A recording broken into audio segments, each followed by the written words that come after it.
आखिर वो तीन मुद्दे कौन से हैं जिन पर ईरान झुकने के लिए तैयार है? क्या ये सच है या फिर वो अफवाह जिसे लेकर ईरान को कमजोर साबित करने की कोशिश की जा रही है? और अगर उन तीन मुद्दों पर वाकई ईरान झुकने को तैयार है तो क्या ये युद्ध रुक जाएगा? क्या ट्रंप और नेतन्याहू इस बात को लेकर मान जाएंगे जिन तीन मुद्दों का जिक्र किया जा रहा है? नमस्कार, आपके साथ मैं हूं सबीना तामंग देशमुख। अमेरिकी सेना ईरान की तरफ हथियार लेकर तैनात है। ट्रंप बार बार खामनेई को बुरे अंजाम भुगतने की धमकी दे रहे हैं। इस बीच वॉशिंगटन और तेहरान के बीच परमाणु बातचीत भी चल रही है। अमेरिका अपनी सारी शर्तें मनवाने के लिए प्रेशर डाल रहा है, एक दबाव डाल रहा है। लेकिन ईरान ने भी रेड लाइन खींच दी है। हालांकि खामनेई का देश तीन मुद्दों पर झुकने के लिए तैयार हो गया है। कौन से वो तीन मुद्दे हैं जिनका बार बार जिक्र यहां पर किया जा रहा है? वो ईरान जो साफ तौर पर कह रहा है कि अगर अमेरिका ने हमला किया तो मुंह तोड़ जवाब उसे भी मिलेगा। हम बातचीत जरूर चाहते हैं, लेकिन अगर अमेरिका ने कुछ भी सैन्य कार्रवाई की तो इसे हम हमला समझेंगे और पीछे तो कतई नहीं हटेंगे। लेकिन तीन मुद्दों का जिक्र किया जा रहा है। डिटेल आपके सामने रखते हैं।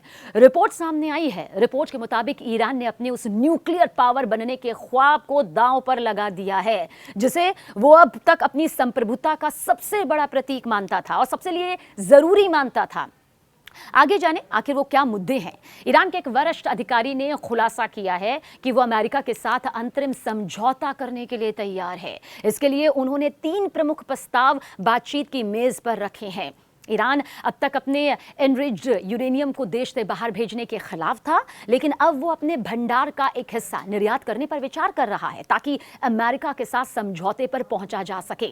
ईरान ने संकेत दिए हैं कि वो अपने पास मौजूद 60% तक विकसित यूरेनियम जो हथियार बनाने के बेहद करीब है, उसकी शुद्धता को कम कर सकता है। यह कदम इजरायल की उस चिंता को दूर करने के लिए है कि ईरान कभी भी न्यूक्लियर बॉम्ब बना सकता है। तीसरा समझिए, क्षेत्रीय कंसोर्टियम। ईरान ने एक क्षेत्रीय, जिसका जिक्र हम यहां पर कर रहे हैं, एक तरह का समूह बनाने का प्रस्ताव दिया है जिसमें बाकी देश भी शामिल होंगे। इसका मतलब यह है कि ईरान अकेले यूरेनियम विकसित नहीं करेगा, बल्कि एक अंतर्राष्ट्रीय निगरानी और साझेदारी के तहत यह काम करेगा। ईरान ने एक रेड लाइन भी खींची है। उसने कहा है कि वो अपने तेल और खनिज संसाधनों का कंट्रोल किसी को नहीं देगा। हालांकि अमेरिकी कंपनीज वहां ठेकेदार के तौर पर काम कर सकती है।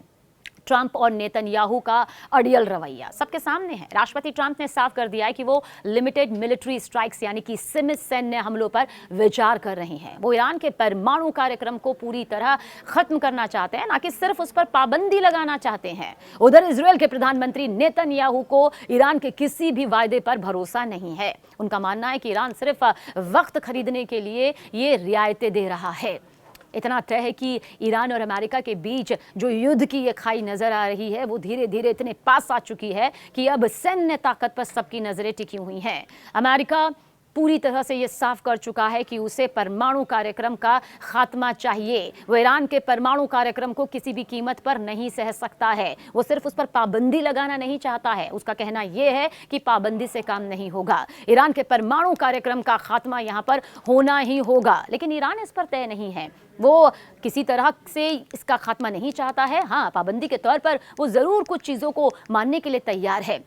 और इस बीच आपको ये भी बता दें कि जिस तरह से ये पूरा कंट्रोल यहाँ पर सामने आ रहा है, क्योंकि तेल और खनिज संसाधनों का कंट्रोल ईरान की वो ताकत है जो उसकी रेड लाइन के तौर पर भी सामने आ रही है। उसने कहा है कि वो अपने संसाधनों का, अपने खनिज, अपने तेल का कंट्रोल किसी को नहीं देगा। हालांकि ये भी तय है कि अमेरिकी कंपनीज किस तरह से वहाँ पर ठेकेदार के तौर पर काम कर सकती है। लेकिन जाहिर सी बात है, अमेरिका ठेकेदार के तौर पर नहीं, अमेरिका किसी थर्ड पार्टी के तौर पर नहीं, बल्कि वो चाहती है कि पूरी तरह से उसी का बोलबाला हो और उसी के डंके पर ये चीजें जल्द से जल्द उसके लिए सबसे बड़े फायदे के तौर पर सामने आए। दोनों देश एक दूसरे के आमने सामने हैं। बयानबाजी का दौर चला हुआ है सोशल प्लेटफॉर्म एक्स पर। तो खास तौर से जिस तरह की बयानबाजी यहां पर सामने आती है, वो ये बताती है कि हर दिन युद्ध के कितने करीब ईरान और अमेरिका सामने आ गए हैं। लेकिन बात सिर्फ अमेरिका और ईरान के बीच होने वाले युद्ध की नहीं है। बात है विश्व के दो उस पाट में बढ़ जाने की, जहां शक्तिशाली देश एक दूसरे से भिड़ जाएंगे, चाहे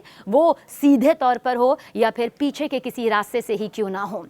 क्योंकि जाहिर सी बात है, कुछ अमेरिका के साथ तो कुछ ईरान का साथ देने से भी पीछे नहीं हटेंगे। ऐसे में जाहिर सी बात है, ईरान ने अब तक अपने एनरिच्ड यूरेनियम को देश से बाहर भेजने के वो पूरी तरह से जो खिलाफ था, अब वो अपने भंडार का एक हिस्सा निर्यात करने पर विचार कर रहा है ताकि अमेरिका के साथ इस समझौते पर वो पहुंच सके। लेकिन क्या अमेरिका के साथ वो इस समझौते पर पहुंच सकता है, ये बहुत बड़ा सवाल है।